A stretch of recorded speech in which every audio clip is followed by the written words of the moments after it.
switching things up a little from the last one. So the last one we just grabbed a simple log function, just log base 2 of x or log base 3 of x. It's something easy. Now we're spicing things up a little. We're adding in some transformations. So we got a negative in front. We got a plus 2 inside our log. We have a minus 3 outside. So what do we do then? How do we figure out these transformations? What do they do to our graph? And before we get into it, I have this little cheat sheet. I'm not going to go like explaining how to do each of these, what each transformation means for a log graph. I'm just going to show this to you. If you want to screenshot it, you can do that. It kind of just goes, if you have the base function log of x, here's how you would vertically stretch. Here's how you would vertically shift it. Here's how you do whatever. Okay, so now back to the problem. We have f of x equals negative log base 2 of x plus 2 minus 3. What do? We do the same thing we did for the last video, where we just have log base 2 of x. And we start off by finding vertical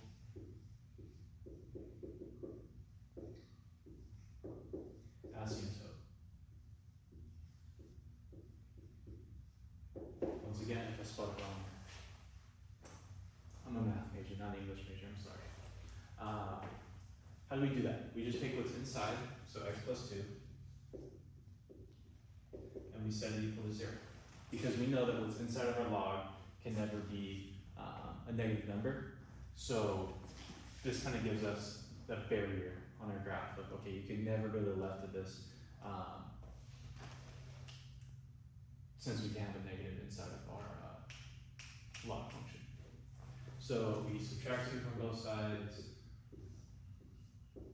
and we get x equals negative 2. So we have a vertical asymptote at x equals negative 2. What the heck do we do now? Well, we start off by going over to our graph. So we got our graph. We have negative 1, negative 2, and we have a vertical line at negative 2. And that's like a barrier. We never go to the left of that line. So now, it's the same procedure as last video. We're finding 2 points. We're finding the first point when what's inside of our log equals 1, because when we find that point, we know that that's just going to give us 0, because the log base anything of 1 equals 0. So our first point, it's going to be when x plus 2 equals 1. So we just subtract 2 from both sides. We get x equals negative 1. So that's going to be the first point we make on our chart. I'll make the chart over here. So the first point is going to be at negative 1. And why did we choose negative 1? Because we know we're going to plug it into our log. We have log negative log base 2 of, if we plugged in negative 1 plus 2 minus 3. Okay. We know that log base 2 of 1 is going to be 0. So this is the same as negative 0. So 0 minus 3, which just equals minus 3. So I kind of explained it out in a couple more steps in the last video, but if you transform this into an exponent, exponential function, you would kind of see pretty easily that log of any base, so log base 3, log base 4, log base 5, whatever, any base, if it's a 1, if we ever have a 1 inside the log, this entire thing is just going to equal 0. So this just equals 0, that entire thing. Next, we're solving, our second point is going to be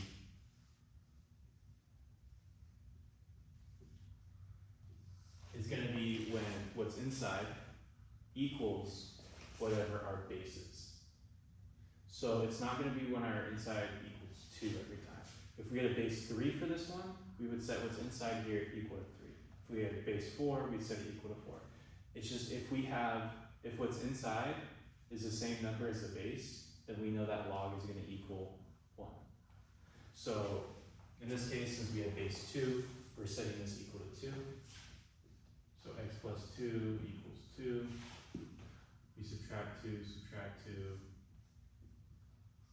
and we get x equals 0.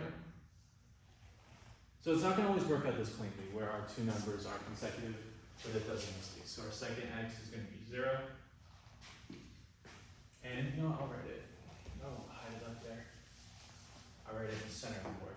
So just to kind of show you guys what's going on. So negative log base 2 of 0 plus 2 minus 3. Okay, so this is the same as negative log base 2 of 2 minus 3. And if you ever see that these two are the same, you know it's just going to equal 1. So this entire thing just equals 1. So we have negative 1 minus 3. That just equals negative 4. So our y value here is going to be at negative 4. All right.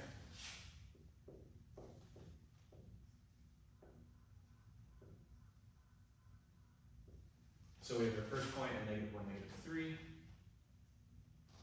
And we have our second point at 0, negative 4. And so now we're just filling in the rest of the graph. We know our line is going to approach the vertical asymptote, but it's never actually going to touch it, and it's just going to keep on going down forever.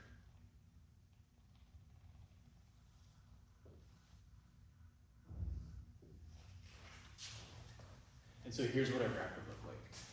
If you're ever kind of confuzzled on what to like do for the graph, just kind of like think about it. Like you have 2 points, you have the asymptote here, the points are going lower, so that means it's going to keep on going lower as you go to the right, it's going to keep on going higher as you go to the left, and then you know it's a random process line. Just don't be like, oh shoot, what does the graph of a negative log function look like? Don't stress yourself out, just kind of like put the pieces together, and this is what your graph should look like.